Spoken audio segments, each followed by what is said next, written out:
friends, good evening to all. நேத்து புது சட்னி செஞ்சு பாத்தீங்களா? இன்னைக்கு அதே மாதிரி டிஃபரெண்டான ரோட்டு கடையில் செய்யற மாதிரி கார சட்னி செஞ்சு காமிக்க போறேன். ரொம்ப ஈஸியா டேஸ்டா செஞ்சு காமிக்க போறேன். வாங்க எப்படி செய்யறேன்னு பார்க்கலாம். பாருங்க, கார சட்னிக்கு ஃபர்ஸ்ட் எல்லாமே பச்சையா அரைச்சிக்கலாம். பாருங்க, நான் ஒரு 6 பேர் செய்ய போறேன். ஒரு 4 வெங்காயம் பெருசு பெருசா கட் பண்ணிருக்கேன். அதே மாதிரி 4 வெங்காயத்துக்கு ஒரு 10 தக்காளி, இதையும் நான் பெருசா கட் பண்ணிருக்கேன். அதுக்கு காஞ்ச மிளகாய், நான் ஒரு 15 காஞ்ச மிளகாய் வச்சிருக்கேன். உங்களுக்கு காரம் அதிகமா தேவைப்பட்டா இன்னும் ஒரு மிளகாய் எக்ஸ்ட்ரா வச்சுக்கோங்க. இது எல்லாத்தையும் இப்ப பச்சையா அரைச்சிட்டு வந்துடலாம்.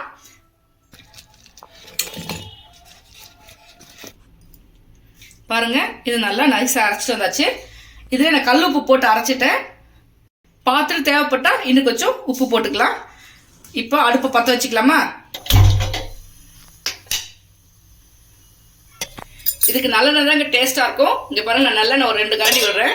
இது வெங்காயம் எல்லாமே வதங்கணும், அதுக்காக கொஞ்சம் எக்ஸ்ட்ரா விடுறேன். ஹோட்டல்ல இப்படிதாங்க பச்சையை அரைச்சிட்டு தாளிச்சிடுவாங்க. நம்ம அதே மாதிரி செஞ்சு பார்க்கலாம், ரொம்ப டேஸ்டா வரும். கடுகு போட்டுக்கிறேன். உளுத்தம்பருப்பு ஒரு 1/2 டீஸ்பூன் போடுறேன். நல்லா பொரிஞ்சிச்சு. இப்போ கருவேப்பிலை போட்டுக்கலாம். உளுத்தம்பருப்பு கலர் வந்த பிறகு பாருங்க, லைட் ப்ரௌனா வரட்டும். பாருங்க, நல்லா ப்ரௌனிஷ் ஆயிடுச்சு. இப்போ இந்த மசாலா விட்டுக்கலாங்க. அவ்வளோதாங்க. இது நல்லா பச்சை வாசனை போகிற அளவுக்கு வதங்கட்டும். நல்லா பச்சை வாசனை போகிற அளவுக்கு நல்லா வதங்கட்டும். அவ்வளோதாங்க, ரொம்ப ஈஸியான ரோட்டு கடை கார சட்னி ரெடி. இப்போ பார்த்துட்டு காரம் உப்பு தேவை இருந்தால், காரம் தேவைன்னா கொஞ்சம் வெறும் மிளகாய்த்தூள் போட்டுக்கோங்க. இல்லாட்டி போதும்னா அப்படியே விட்டுருங்க. ரொம்ப நல்லா கலரிட்டுட்டே இருக்கலாம். நல்லா வதங்கட்டும். நான் வதங்கின பிறகு உங்களுக்கு நான் காமிக்கிறேன்.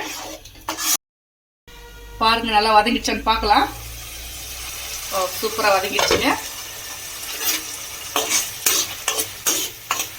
பாருங்க, நல்லா கெட்டி ஆயிடுச்சு. பச்சை வாசனை போயாச்சு.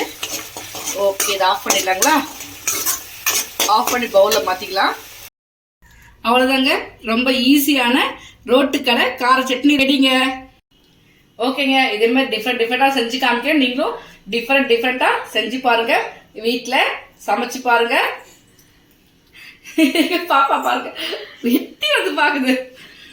நாளைக்கு இதே மாதிரி ஒரு டிஃப்ரெண்டான சட்னியோட சந்திக்கலாம். பாய்.